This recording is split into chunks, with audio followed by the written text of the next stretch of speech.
I do not come here as an advocate because whatever position the suffrage movement may occupy in the United States of America, in England it has passed beyond the realm of advocacy and has entered into the sphere of practical politics. It has become a subject of revolution and civil war. And so tonight, I am not here to advocate women's suffrage. American suffragists can do that very well for themselves. I am here as a soldier who has temporarily left the field of battle in order to explain, it seems strange it has to be explained, what civil war is like. When civil war is waged by women. I am not only here as a soldier, temporarily absent from the field at battle. I am here, and that, I think, is the strangest part of my coming. I am here as a person who, according to the law courts of my country, it has decided is of no value to the community at all. And I am adjudged because of my life to be a dangerous person, under sentence of penal servitude in a convict prison. It is not at all difficult if revolutionaries come to you from Russia, if they come to you from China, or if they come from any other part of the world, if they are men. But since I am a woman, it is necessary to explain why women have adopted revolutionary methods in order to win the right of citizenship. We women, in trying to make our case clear, always have to make, as part of our argument, and urge upon men in our audience the fact, a very simple fact, that women are human beings. Your forefathers decided that they must have representation for taxation many, many years ago, when they felt they couldn't wait any longer, when they laid all their arguments before an obstinate British government that they could think of, and when their arguments were absolutely disregarded, when every other means had failed, they began the Tea Party at Boston, and they went on until they had won the independence of the United States of America. It is about 8 years since the word militant was first used to describe what we were doing. It was not militant at all. Except that it provoked militancy on the part of those who were opposed to it. Women asked questions in political meetings and failed to get answers. They were not doing anything militant.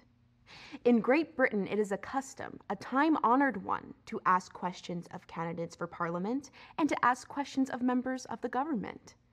No man was ever put out of the public meetings for asking a question. The first people who were put out of a public meeting for asking questions were women. They were brutally ill-used.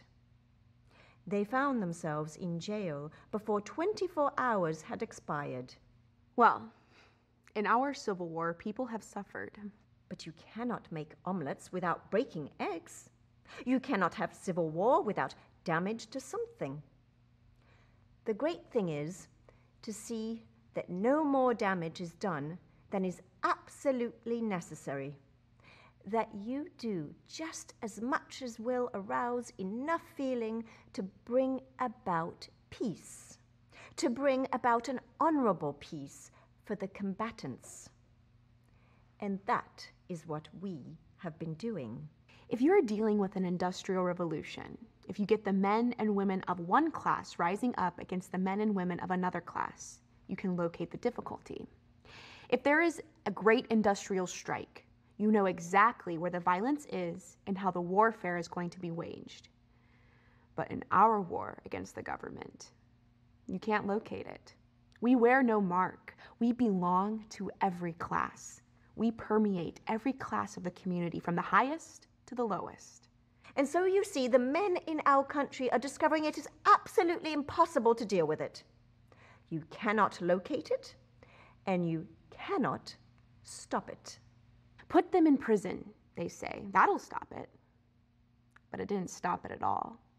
Instead of women giving up, more women did it, and more and more and more women did it until there were 300 women at a time who had not broken a single law, only made a nuisance of themselves, as politicians say. They have said to us, government rests upon force.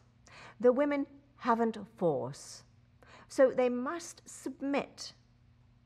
Well, we are showing them that government does not rest upon force at all. It rests upon consent. As long as women consent to be unjustly governed, they can be. But directly women say, we withhold our consent. We will not be governed any longer so long as that government is unjust. Not by the forces of civil war can you govern the very weakest women. you can kill that woman, but she escapes you then. You cannot govern her.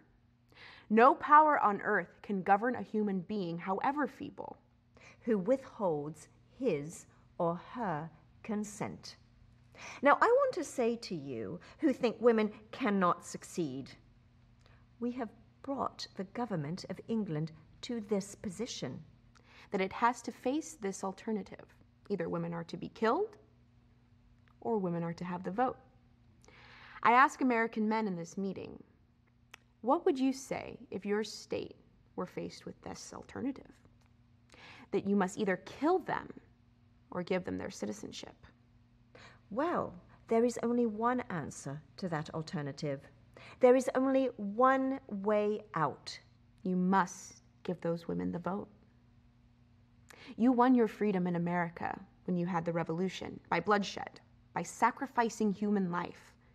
You won the Civil War by the sacrifice of human life when you decided to emancipate the Negro. You have left it to the women in your land. Men of all civilized countries have left it to the women to work out their own salvation. That is the way in which we women of England are doing. Human life, for us, is sacred.